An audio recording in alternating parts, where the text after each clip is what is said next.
Nous décollons à 14h30 de Nice. Un vol Emirates en business, avec une escale de 3 heures à Dubaï, nous mène à Maurice en 15 heures. Vol confortable et sans histoire, même si le manque de sommeil se fait sentir à l'arrivée.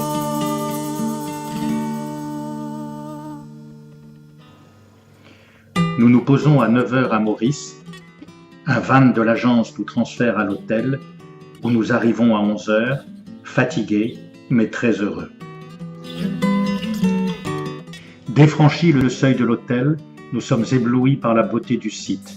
Les harmonies de bois et de chaume, les plans d'eau des piscines et du lagon se fondent comme par enchantement au sein des palmiers, des fleurs et des plantes tropicales.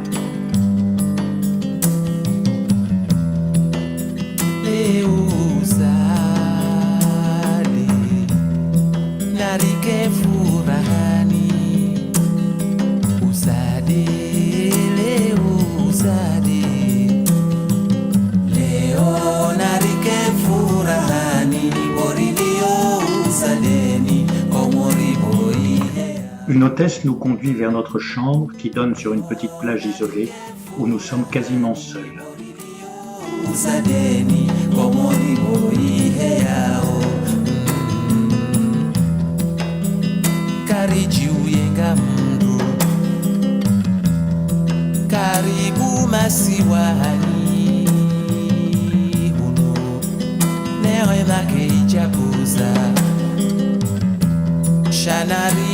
Toutes les plages sont luxueusement aménagées, avec des transats et des paillotes éloignées les unes des autres. Le service y est omniprésent.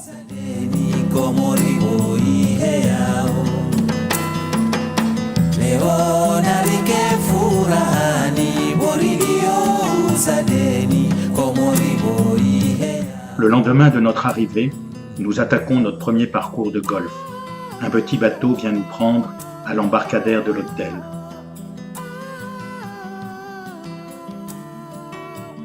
C'est ensuite une agréable balade de 15 minutes sur le lagon, entre des îles bordées d'une superbe mangrove.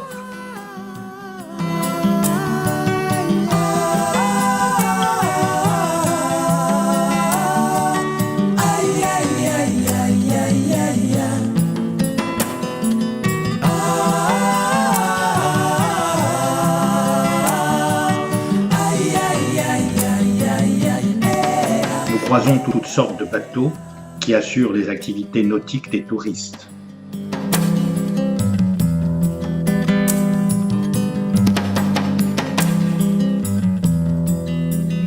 Arrivé à l'embarcadère de l'île aux Cerfs, une navette électrique nous conduit au clubhouse.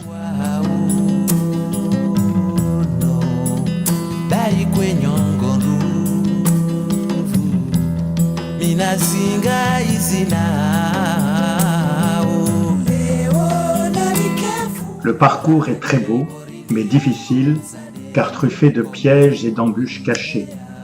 Impossible de retrouver une balle égarée. Nous y jouons à 6 reprises, dont une fois sous un gros orage.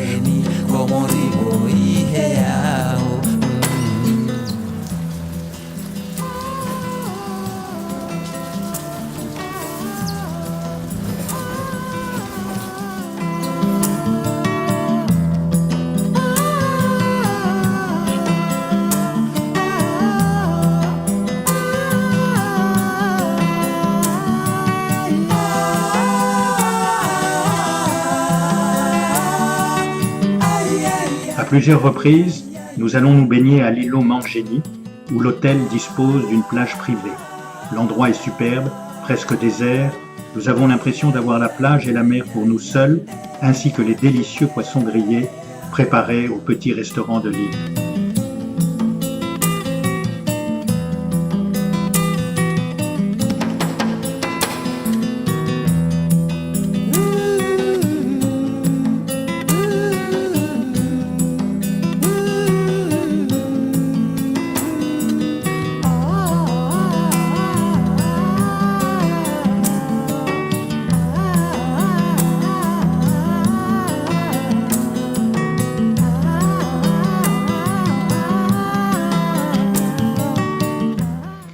Le 11 décembre est le jour de notre excursion.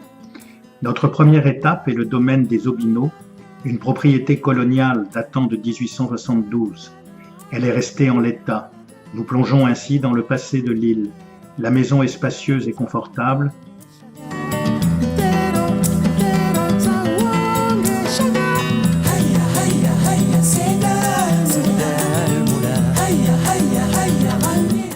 Le parc est vaste, orné de magnifiques arbres, arbustes et fleurs. Une écurie, une pépinière, un pavillon d'amis complètent le tableau. Nos ancêtres colons, assistés de leur main-d'œuvre d'esclaves, avaient une belle vie.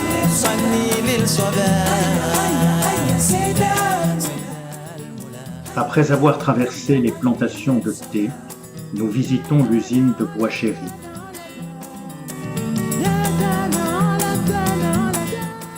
Seules, les plus jeunes feuilles sont cueillies.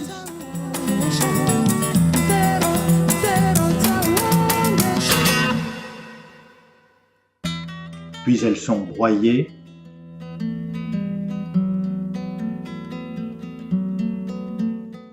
roulées,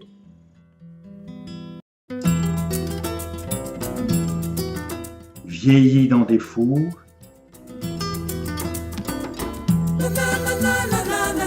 et enfin aromatisées éventuellement et emballées.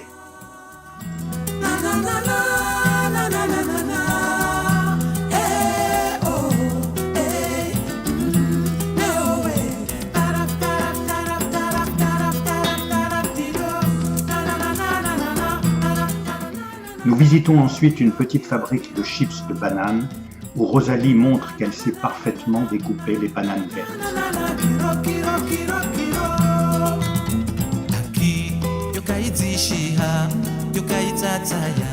Puis nous arrivons au domaine de Saint-Aubin, la principale exploitation de canne à sucre de l'île Maurice.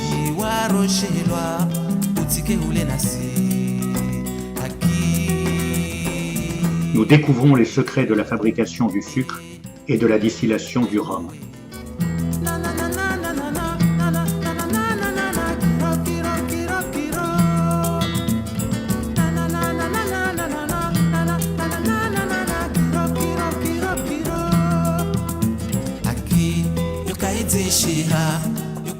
Nous terminons notre périple par la visite du Vanille Nature Park, une réserve animalière située dans un parc à la végétation luxuriante de palmiers, bananiers et bambous géants. Si les crocodiles endormis ne présentent pas grand intérêt, les tortues géantes, très nombreuses et vivant en quasi-liberté dans le parc, sont impressionnantes.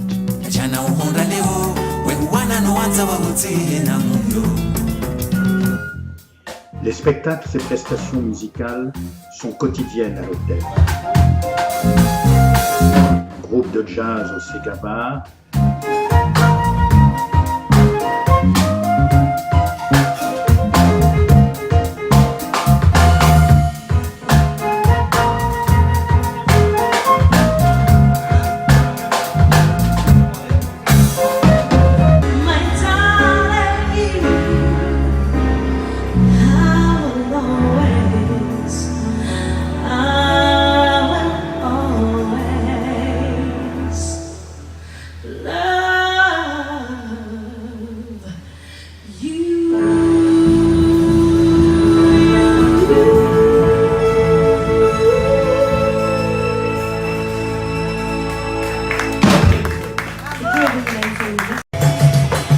danse mauricienne,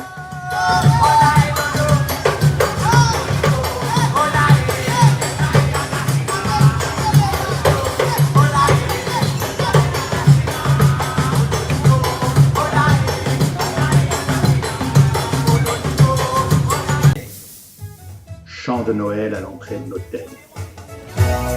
All right. Do it.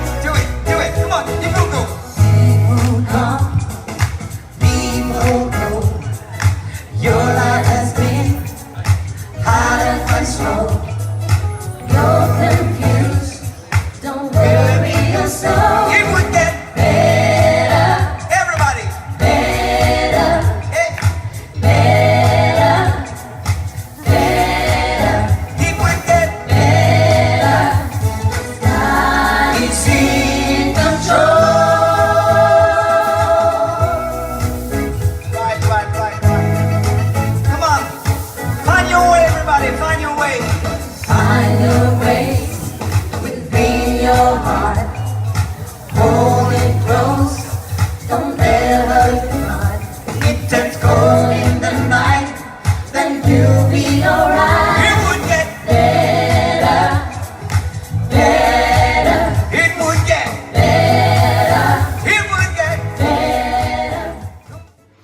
Au bout de 13 jours idylliques, nous nous retrouvons à l'aéroport de Nice en ayant bien l'intention de renouveler ce séjour de rêve.